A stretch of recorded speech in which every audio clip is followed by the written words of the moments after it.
সর্বম শিবময়ম শিবানন্তা শিবকৃপানন্তা। এই যে পূর্বাষাঢ়া নক্ষত্রে বৃহস্পতি অবস্থান করছেন, এই পূর্বাষাঢ়া নক্ষত্রকে আমরা জানি it is the pinnacle of Venusian energy. শুক্রের যে ঊর্জা, শুক্রের যে কারকতা, তার একেবারে পিক হাইট হচ্ছে পূর্বাষাঢ়া। এবং সেই পূর্বাষাঢ়ার অপদেবতা নিয়ে আমরা আলোচনা করেছি এবং এই অপদেবতার সঙ্গে মহালক্ষ্মীর যে এনার্জি সেটা সংযুক্ত। এবং Purvashadha has the capacity to bestow great wealth. এবং পূর্বাষাঢ়া নক্ষত্রের মানুষদের জীবনের সূচনাটা হয়তো, আর্লি লাইফটা হয়তো অতটা স্বাচ্ছন্দ্যের হয় না, কিন্তু পরবর্তীকালে জেনারেলি পূর্বাষাঢ়া নক্ষত্রের বহু মানুষকে দেখা গেছে প্রভূত অর্থ উপার্জন করতে। তো এই পূর্বাষাঢ়া নক্ষত্রে যখন বৃহস্পতি আছে, বৃহস্পতির সেই এক্সপ্যানশন, সেই প্রসার, সেই বিস্তারের যে এফেক্টটা কাজ করছে, this is a very good time to discuss wealth, অর্থ, সম্পদ, money, money money money brighter than sunshine, sweeter than হানি।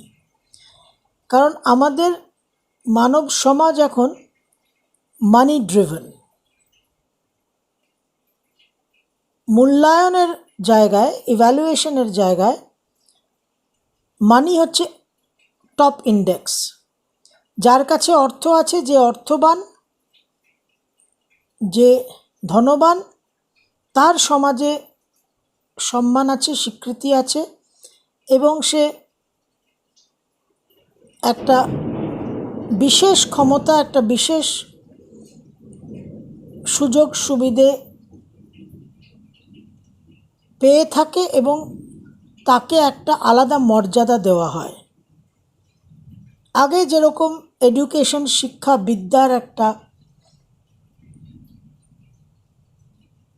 টপ পজিশন, টপ প্রায়োরিটি ছিল, সেরকম যুগের সঙ্গে, এক একটা যুগে এক একটা সভ্যতার যে ক্রমে আমাদের মানব জাতির যে সভ্যতার সিভিলাইজেশন চলে আসছে, এক একটা সময়ে এক একটা বিষয় কিন্তু গুরুত্ব পায়। তো বহুদিন ধরে কিন্তু এই অর্থ, মানি, ওয়েলথ, এটাই কিন্তু হচ্ছে টপ প্রায়োরিটি। এবং আমরা হিন্দি সিনেমায় গানও শুনেছি, না বাপ বড়া না মাইয়া, the whole thing is that কি ভাইয়া সবসে বড়া রুপইয়া। তো এই ওয়েলথ কি? জন্মছকে দ্বিতীয় ভাব দেখব, না একাদশ ভাব দেখব, না নবম ভাব দেখব, না অষ্টমের লটারি দেখব, না বৃহস্পতি নবমে আছে, একাদশে আছে, লটারি কাটব? এই সব প্রশ্নকে অতিক্রম করে, এই সব লেভেলসকে ট্রান্সেন্ড করে আমরা মানি পাওয়ার, অ্যাকচুয়ালি হোয়াট ইজ ওয়েলথ, অর্থবান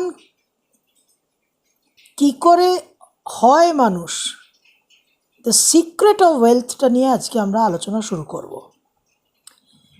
এই আলোচনা শুরু করার জন্য আমাদের প্রথমে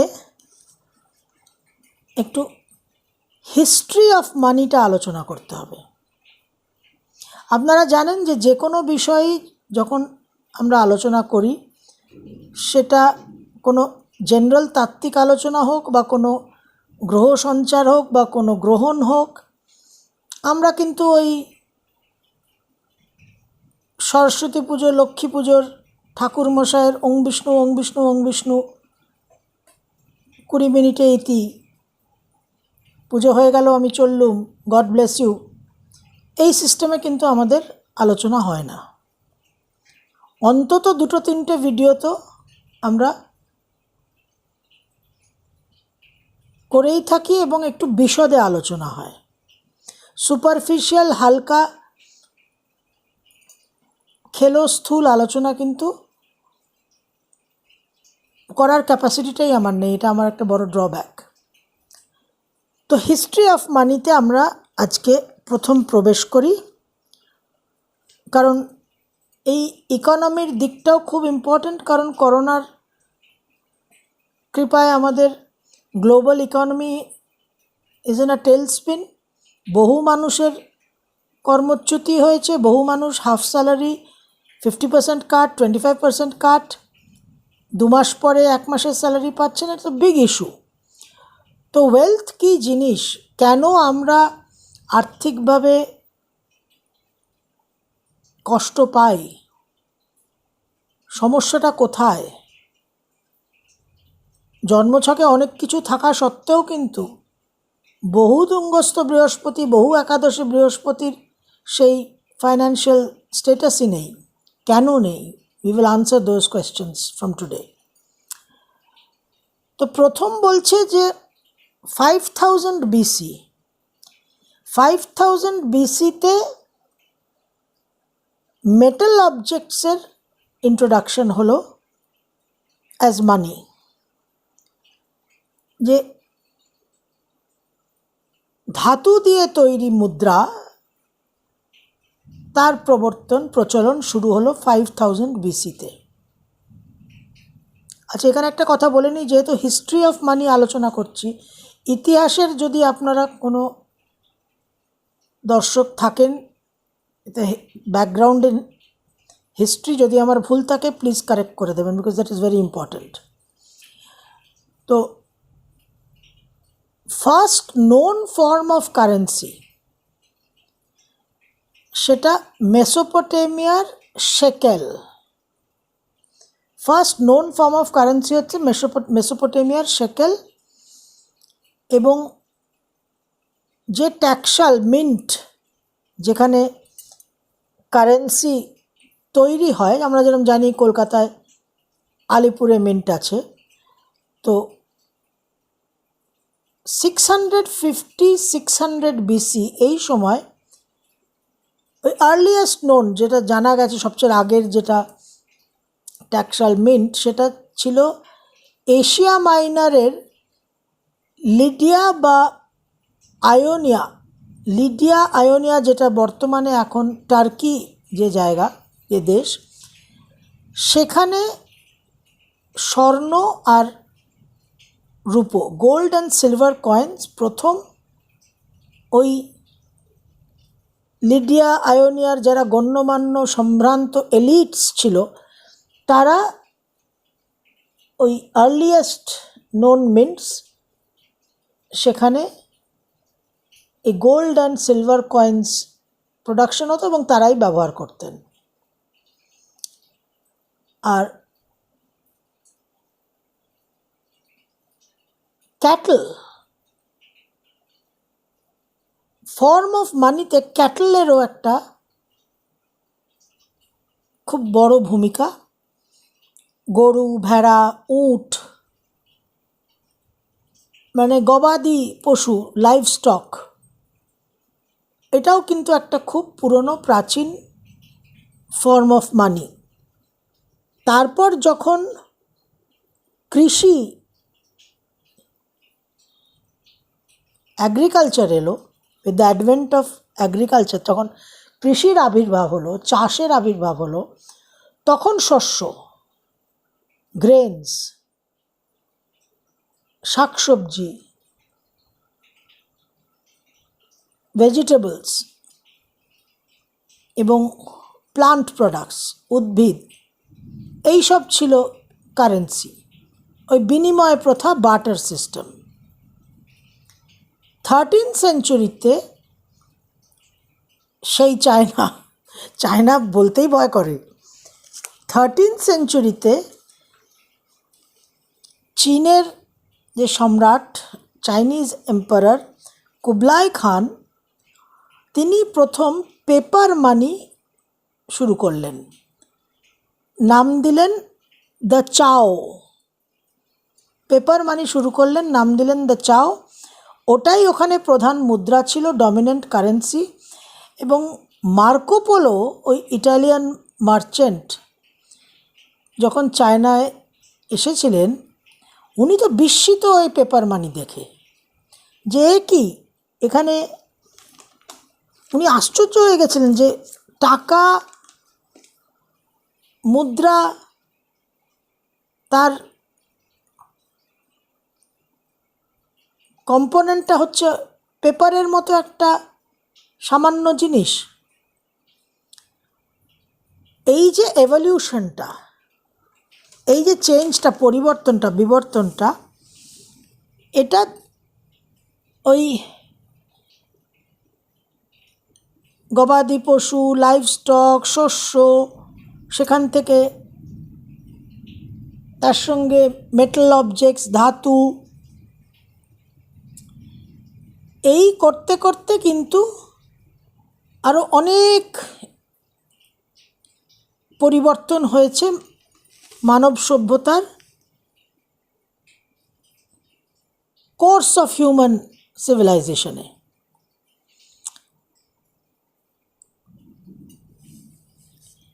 লেদার ব্যাঙ্ক নোটস, চামড়ার লেদার ব্যাঙ্ক নোটসও ইন্ট্রোডিউসড হয়েছিল এই ক্রমবিকাশে। 118 বিসিতে, 118 বিসিতে হরিণের চামড়া দিয়ে লেদার ব্যাঙ্ক নোটস তৈরি হয়েছিল, সেটাও কিন্তু কারেন্সি, মুদ্রা বলে ব্যবহার হতো। তো অনেক রকম, অনেক বস্তু, অনেক মেটেরিয়াল, বহু মেটেরিয়াল, ভেরিয়াস মেটেরিয়াল ফর্মস, বহু উপাদান দিয়ে কিন্তু এই মুদ্রা ব্যবহার হয়েছে through the course of history. তো ওই আদিম প্রাচীন বিনিময় প্রথা, ওই যে একদম প্রিমিটিভ বার্টার সিস্টেম, সেখান থেকে কৃষি সংক্রান্ত অ্যাগ্রিকালচারাল যে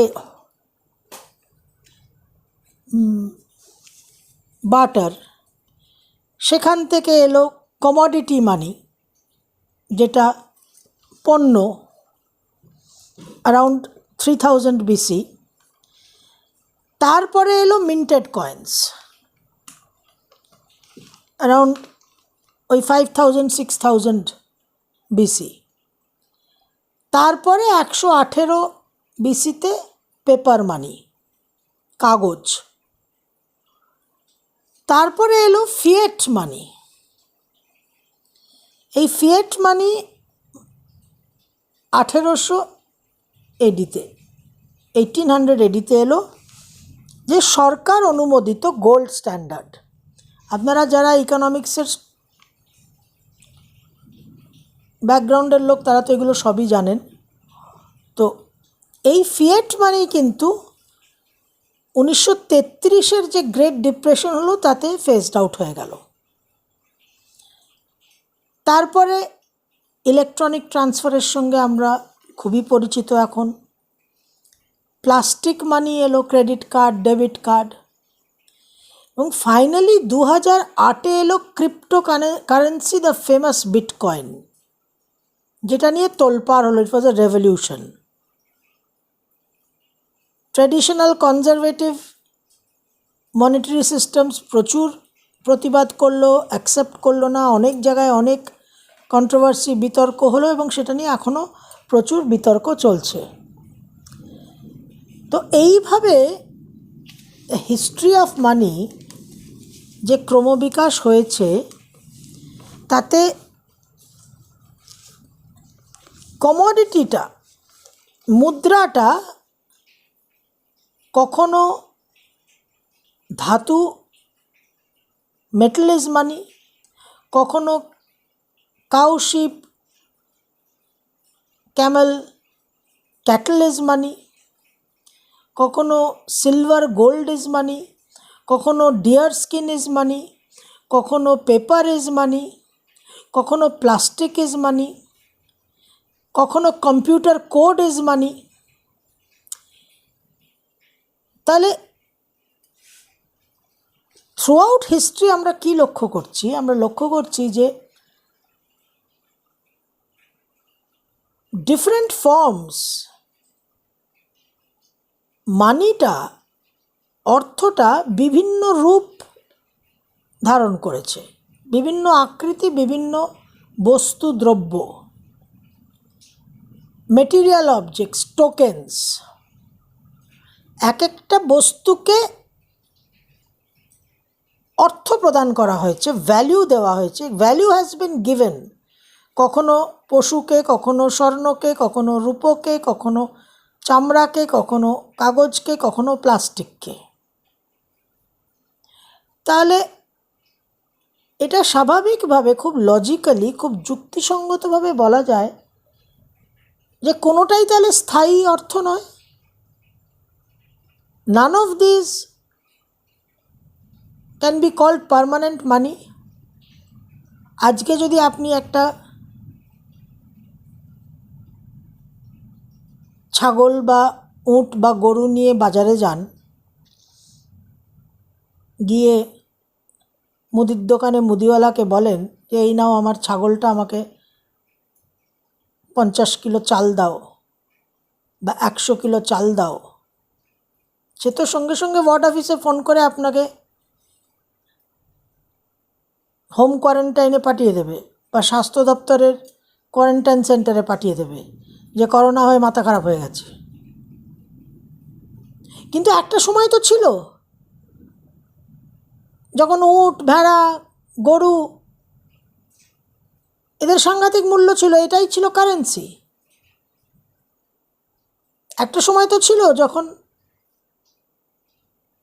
চামড়াটাই, হরিণের চামড়াটাই খুব মূল্যবান ছিল।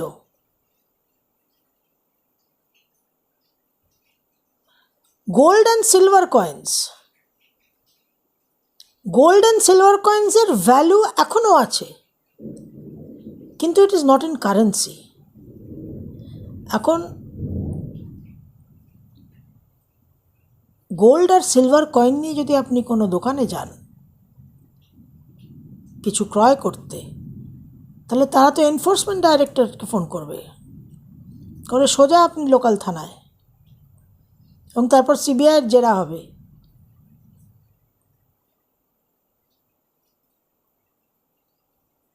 কারণ that is no longer in currency now. ভ্যালুটা আছে, এখানে একটা ডিফারেন্স আছে। গোল্ড আর সিলভার কয়েনের একটা ভ্যালু আছে, কিন্তু প্রচুর পুরনো প্রাচীন ওই মোগল পিরিয়ডের কোনো কয়েন নিয়ে যদি আপনি যান, আপনাকে তো স্ট্রেট হাত করা পরিয়ে দেবে যে আপনি কোথায় পেলেন, এটা তো ইল্লিগাল এই পজেশনটা। সেটার অন্য জটিলতা।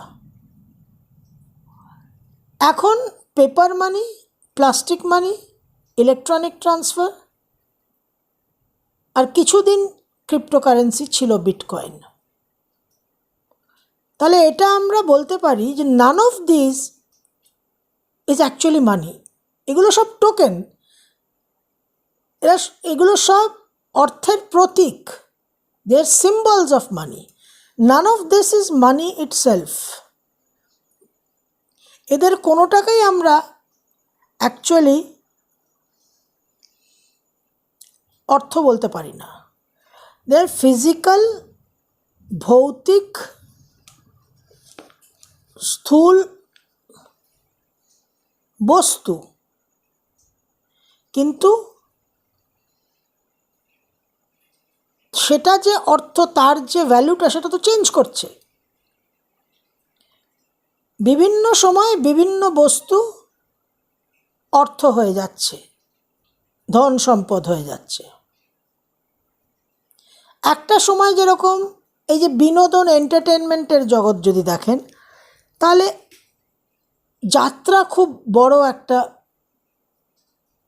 বিনোদন, এন্টারটেনমেন্টের ডোমেন ছিল। নাটক ছিল। পরবর্তীকালে কিন্তু সিনেমা এসছে, সার্কাস ছিল ছোটোবেলায়, এখন কোনো বাচ্চাকে আপনি থ্রিডি সার্কাস হয়ও, সেটা অত্যন্ত নিম্নমানের এবং কোনো বাচ্চা যেতেও চাইবে না। তারা সব মোবাইলে গেম খেলবে, ভিডিও গেম খেলবে।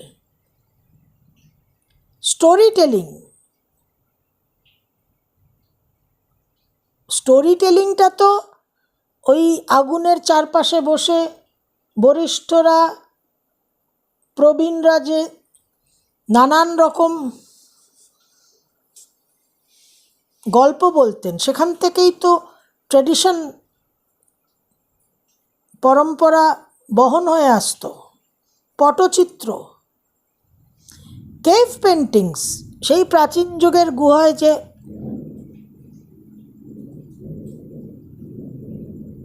চিত্রশিল্প ছিল, তো উইথ টাইম এই জিনিসগুলোর পরিবর্তন হয়েছে।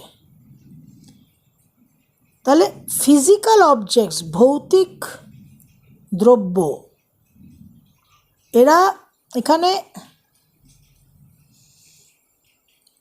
বিভিন্ন সময় বিভিন্ন ভৌতিক দ্রব্য